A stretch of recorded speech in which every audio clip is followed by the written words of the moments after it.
എന്നെ വിടൂ. നിന്നെ വിവാഹം കഴിക്കാൻ തയ്യാറല്ല എന്ന് ഞാൻ പറഞ്ഞതല്ലേ. ഞാൻ നിന്നെ വിവാഹം കഴിച്ചേ അടങ്ങൂ. അത് കഴിഞ്ഞാൽ ആദ്യ രാത്രിയും. എന്നെ വിടാനല്ലേ പറഞ്ഞത്. അപ്പോൾ ശുഭം എന്ന് പേരുള്ള ഒരാൾ കാറിൽ അതുവഴി വന്നു. ഇത് കണ്ട് അയാൾ കാർ അവിടെ നിർത്തി.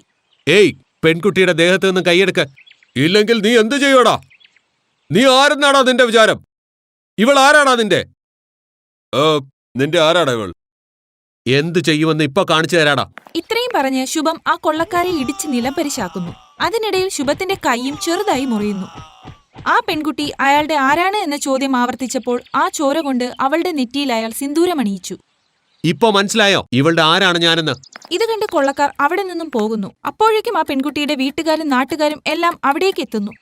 ഋതിക, ഇപ്പോൾ പട്ടണത്തിലുള്ള ഈ ആളിന്റെ ഭാര്യയായി കഴിഞ്ഞു. ഇനി നിങ്ങൾ തന്നെ ഇവളെ വിവാഹം കഴിക്കണം. വിവാഹമോ? പക്ഷെ ഞാനിതൊക്കെ ഇവളെ ആ ഗുണ്ടകളുടെ കൈകളിൽ നിന്നും രക്ഷിക്കുവാൻ വേണ്ടി ചെയ്തതാണ്. അങ്ങനെ പറയരുത് മോനെ. ഈ മോളെ ഇനി ആരും കല്യാണം കഴിക്കില്ല. ഇനി എന്തായിരുന്നാലും നീ തന്നെ ഇവളെ രക്ഷിക്കണം. ശരി ശരി, എങ്കിലും ആദ്യം എനിക്ക് എന്റെ അമ്മയോട് ഈ കാര്യങ്ങളൊക്കെ പറയണം. ശുഭം അമ്മയെ ഫോൺ ചെയ്ത് വിവരങ്ങളൊക്കെ ധരിപ്പിക്കുന്നു. ഇതറിഞ്ഞ് ശുഭത്തിന്റെ അമ്മയും അച്ഛനും വേഗം തന്നെ ആ ഗ്രാമത്തിലേക്ക് യാത്ര തിരിച്ചു. ശുഭം ആ ഗ്രാമം ഒന്ന് കാണാൻ വേണ്ടി മാത്രം വന്നതാണ്. പക്ഷേ വിധി അയാളെ ആ ഗ്രാമത്തിലെ ഒരു പെൺകുട്ടിയുമായി വിവാഹം കഴിക്കുന്ന അവസ്ഥ വരെ എത്തിച്ചു. ശുഭത്തിന്റെ അച്ഛനും അമ്മയും ആ ഗ്രാമത്തിലേക്ക് എത്തിച്ചേരുന്നു. അയാളുടെ വീട്ടുകാർ വളരെ മോഡേൺ ആയിരുന്നു. അവർക്ക് കാര്യങ്ങളൊക്കെയും മനസ്സിലായി. ഇവിടെ സംഭവിച്ചതൊക്കെ യാദൃശ്ചികമായി സംഭവിച്ചതാണ്. എന്റെ മകൻ നിങ്ങളുടെ മകളുടെ ജീവൻ രക്ഷിക്കുവാനാണ് അതൊക്കെ ചെയ്തത്. ഒന്ന് കേൾക്കൂ, നിങ്ങൾ നഗരത്തിലെ വലിയ പരിഷ്കാരിയായ ആളാണ്. നിങ്ങളുടെ ചിന്തകളും അത്തരത്തിൽ വളരെ മോഡേൺ ആണ്. പക്ഷെ ഇതൊരു ഗ്രാമമാണ്. ഇവിടത്തെ ഒരു പെൺകുട്ടിയുടെ സിന്ദൂരരേഖയിൽ സിന്ദൂരം പതിഞ്ഞു കഴിഞ്ഞാൽ പിന്നെ ഒരിക്കലും അവളെ ആരും വിവാഹം ചെയ്യാൻ തയ്യാറാകില്ല. ഇവളുടെ ജീവിതം നശിച്ചു പോകും. അപ്പോൾ അതിന്റെ അർത്ഥം ഞാൻ ഇവന്റെ ജീവിതം നശിപ്പിച്ച് ഈ ഗ്രാമീണ പെൺകുട്ടിയെ കൊണ്ട് കല്യാണം കഴിപ്പിക്കണമെന്നാണോ? സഹോദരി, അങ്ങനെയൊന്നും പറയരുത്. ഞങ്ങളുടെ മകളെ നിങ്ങൾ എടുത്തോളൂ. ഇല്ലെങ്കിൽ അപമാനം കൊണ്ട് ഞങ്ങൾ ആ മലയിൽ നിന്ന് ചാടി എല്ലാവരും ആത്മഹത്യ ചെയ്യും. അമ്മ മിണ്ടാതിരിക്കൂ. അവർക്ക് ശരിയാണെന്ന് തോന്നുന്നത് അവർ ചെയ്തോട്ടെ. ഇയാളുടെ പത്നിയായി ഞാൻ ഒറ്റയ്ക്ക് ഈ കാട്ടിൽ തന്നെ കഴിയാൻ തീരുമാനിച്ചിരിക്കുന്നു. ഇത് കേട്ട് റൗനക്കിന് ഋതികയോട് ദയവ് തോന്നുന്നു. അവളെ സ്വീകരിക്കുന്നതിന് തീരുമാനമെടുക്കുന്നു. അമ്മേ, ദൈവത്തിന്റെ തീരുമാനം അതാണെങ്കിൽ ഞാൻ അവളെ വിവാഹം കഴിക്കാൻ തയ്യാറാണ്. പക്ഷേ മോനെ, പ്ലീസ് അമ്മേ. അങ്ങനെയെങ്കിൽ എല്ലാം നിന്റെ ഇഷ്ടം പോലെ തന്നെ നടക്കട്ടെ. എങ്കിൽ എല്ലാ നാട്ടുകാരും കേട്ടോളൂ. ശുഭം എന്റെ ഒരേ ഒരു മകനാണ്.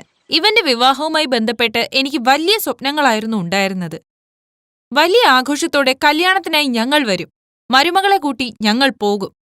ശുഭവും ഋതികയും തമ്മിലുള്ള വിവാഹം നടക്കുന്നു. തികച്ചും നാട്ടിൻ പുറത്തുകാരിയായ ഋതിക വലിയ ആഡംബരത്തോടും ആഘോഷത്തോടും അവളുടെ ഭർത്താവിന്റെ വീട്ടിലേക്ക് വരുന്നു. അവിടെ പരിഷ്കാരിയായ അവളുടെ അമ്മായിയമ്മ അവളെ സ്വീകരിക്കുന്നു. ഭർത്താവിന്റെ വലിയ വീടും ബംഗ്ലാവും സൗകര്യങ്ങളും എല്ലാം കണ്ടപ്പോൾ ഋതികയ്ക്ക് വലിയ സന്തോഷമായി. വലിയ വീടാണിത്. ഇത്രയും വലിയ ബംഗ്ലാവിൽ ഞങ്ങളുടെ ഗ്രാമത്തിലെ മുഴുവൻ ആൾക്കാർക്കും വന്ന് താമസിക്കാമല്ലോ. അതെ, പുറത്തു കാണുന്ന ഈ നദി ഏതാണ്? അത് നദിയല്ല, സ്വിമ്മിംഗ് പൂളാ. എന്താ, പൂളോ? വീട്ടിൽ നദിയുടെ വലിപ്പമുള്ള ഒരു കുളം ഉണ്ടാക്കി വെച്ചിരിക്കുന്നു. നിങ്ങൾ നഗരവാസികൾ വല്ലാത്ത ആൾക്കാർ തന്നെ. ഉടൻ ശുഭം റിമോട്ട് ഉപയോഗിച്ച് ഫാൻ ഓണാക്കുന്നു. അയ്യോ, ഈ വീട്ടിൽ ഭൂതമുണ്ടെന്നാ തോന്നുന്നത്. എന്ത് ഭൂതമോ? ആ അനങ്ങാതിരിക്കുന്ന ഫാൻ തനിയെ കറങ്ങുന്നത് കണ്ടില്ലേ? അത് ഞാൻ തന്നെ റിമോട്ട് ഉപയോഗിച്ച് ഓൺ ചെയ്തതാ. സ്വിച്ച് ഓൺ ചെയ്യുമ്പോൾ ഫാൻ കറങ്ങുമോ? ഞങ്ങളുടെ ഗ്രാമത്തിൽ ഗ്രാമമുഖ്യന്റെ വീട്ടിൽ മാത്രമാണ് ഫാൻ ഉള്ളത്. അതിന്റെ സ്വിച്ചും അമർത്തി നീക്കിയാലേ പ്രവർത്തിക്കുകയുള്ളൂ.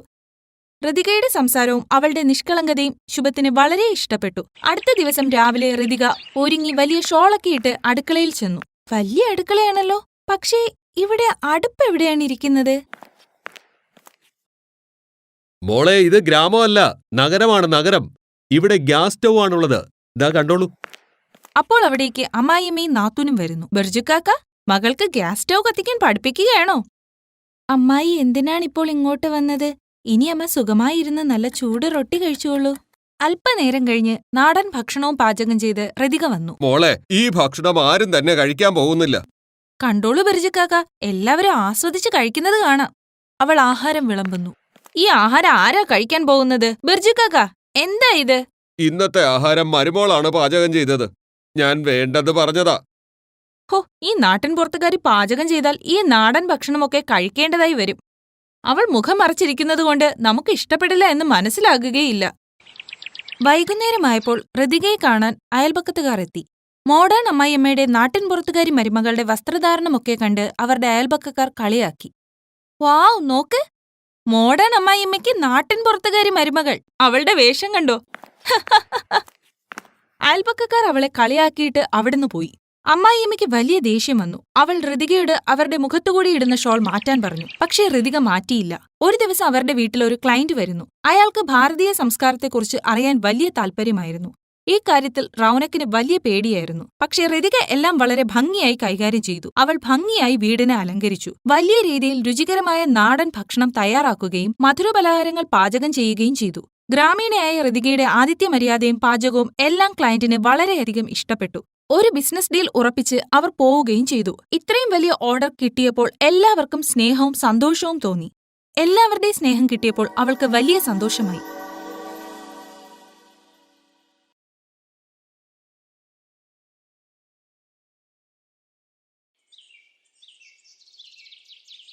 മമത വിവാഹം കഴിച്ചു പോയ ഗ്രാമത്തിൽ അതിന്റെ നടുവിൽ വളരെ വൃത്തിഹീനമായ ഒരു കുളമുണ്ടായിരുന്നു. വിവാഹം കഴിഞ്ഞ് അവൾ തന്റെ ഭർത്താവിന്റെ വീട്ടിലെത്തിയപ്പോൾ വീടിന് പുറത്തു വച്ച് തന്നെ അവൾക്ക് ഛർദ്ദിക്കാൻ തോന്നി തുടങ്ങി. അരേ, ഇതെന്ത് പറ്റി മരുമോളെ? സുഖമില്ലേ? അമ്മായിയമ്മേ, ഇവിടെ ഒരുപാട് ദുർഗന്ധം വരുന്നു. രാകേഷിന്റെ അമ്മ അവരുടെ ഗൃഹപ്രവേശനം നടത്തി വീട്ടിലേക്ക് കൊണ്ടുവന്നു. മരുമോളെ, നീ വിശ്രമിക്കൂ. അടുക്കളയിലെ ചടങ്ങുകൾ പിന്നീട് ചെയ്യാം. ശരി അമ്മായിയമ്മേ. മമതയെ അവളുടെ അമ്മായി മുറിയിലേക്ക് കൂട്ടിക്കൊണ്ടുപോയി. രാകേഷ് ഇതുവരെ അമ്മയോടൊപ്പം മാത്രമാണ് താമസിച്ചിരുന്നത്. മമത വന്നതോടുകൂടി വീട്ടിൽ 3 പേരായി. മമത ഗ്രാമത്തിലെ ഒരു സാധാരണ കൃഷിക്കാരന്റെ മകളായിരുന്നു. രാകേഷ് കഠിനാധ്വാനം ചെയ്താണ് കുടുംബം നോക്കിയിരുന്നത്. പതിയെ പതിയെ രാത്രിയായി.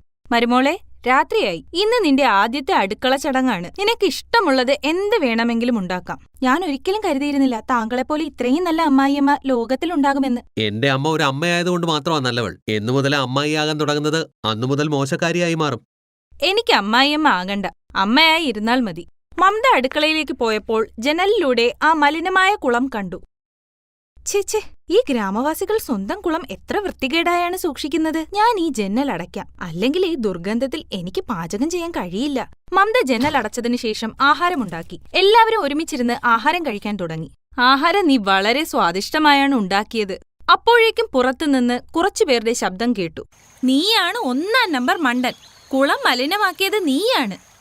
നിന്റെ ആളായിരിക്കും മണ്ടൻ. അയാള് മദ്യപിച്ച് വീട്ടിൽ വന്ന് കുളത്തിൽ ഛർദ്ദിക്കും. നിന്റെ ആളാണ് ഈ കുളം മുഴുവൻ വൃത്തികേടാക്കിയെന്നാണ് എനിക്ക് തോന്നുന്നത്. അമ്മായിയമ്മേ, ഗ്രാമവാസികൾ അടികൂടുകയാണെന്ന് തോന്നുന്നു. മമത, ഇത് ഇവരുടെ സ്ഥിരം പരിപാടിയാണ്. ആഹാരം ഇടയ്ക്ക് വെച്ച് ഇട്ടിട്ട് പോകാൻ പാടില്ല. ആദ്യം ആഹാരം കഴിക്കാം. അവരുടെ പോരാട്ടം 2 മണിക്കൂർ നീണ്ടു നിൽക്കും. അവർ 3 പേരും ആഹാരം കഴിച്ചതിന് ശേഷം പുറത്തേക്കിറങ്ങി. എല്ലാ ഗ്രാമവാസികളും രാത്രിയിൽ കുളത്തിനടുത്തുനിന്ന് അടികൂടുകയായിരുന്നു. എന്തിനാ ഈ രാത്രിയിൽ നിങ്ങൾ ഇങ്ങനെ അടികൂടുന്നത്? അപ്പോൾ അതിലൊരാൾ കല്ലെടുത്ത് കുളത്തിലേക്ക് ശക്തമായി എറിഞ്ഞു. അതിനാൽ കുളത്തിലെ ചെളി മുഴുവൻ രാകേഷിന്റെ അമ്മയുടെ മുഖത്തേക്ക് വീണു. എന്ത് ധിക്കാരം ഇത്! ചെളി എന്റെ അമ്മയുടെ മുഖത്താ തെറിച്ചത്. നീ എന്തിനാ ഈ രാത്രി അടികൂടുന്നത് രാകേഷ്? നീ നാളെ രാവിലെ വന്ന് അടികൂടിക്കോ. രാത്രി ആവുമ്പോഴേക്കും ഗ്രാമവാസികളെല്ലാം ദിവസം മുഴുവനുള്ള ചപ്പുചവറുകൾ കുളത്തിലേക്ക് എറിയുന്നു. അടി കൂടിയിട്ട് എന്താണ് കാര്യം? നമ്മൾ എല്ലാവരും ചേർന്ന ഈ കുളം വൃത്തികേടാക്കിയത്. അപ്പോൾ നാളെ നമുക്ക് എല്ലാവർക്കും ചേർന്ന് ഈ കുളം വൃത്തിയാക്കാം. നിന്നെ പോലെ നമ്മൾ വീട്ടിൽ ഫ്രീ ആയിട്ട് ഇരിക്കുന്നവരല്ല. നമുക്ക് എല്ലാവർക്കും ജോലിയുള്ളവരാ. നിനക്ക് ജോലി കിട്ടുമ്പോഴൊക്കെ നീ അത് ചെയ്യും. അല്ലെങ്കിൽ മാസങ്ങളോളം നീ വെറുതെ വീട്ടിലിരിക്കും.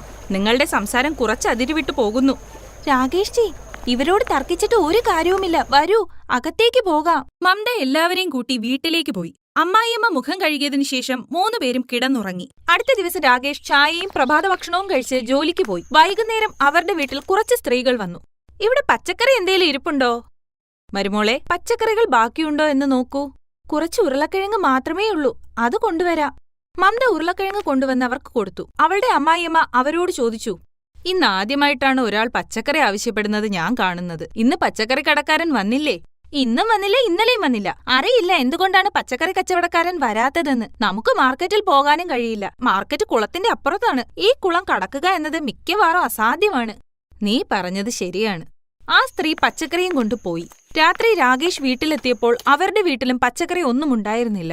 മോനെ, ഇന്ന് പച്ചക്കറി കച്ചവടക്കാരനും വന്നില്ല. കുറച്ച് ഉരുളക്കിഴങ്ങുണ്ടായിരുന്നത് അയൽക്കാരി വന്ന് വാങ്ങിച്ചുകൊണ്ടുപോയി. ആ പച്ചക്കറി കച്ചവടക്കാരനെ നീ എവിടേലും വെച്ച് കണ്ടോ?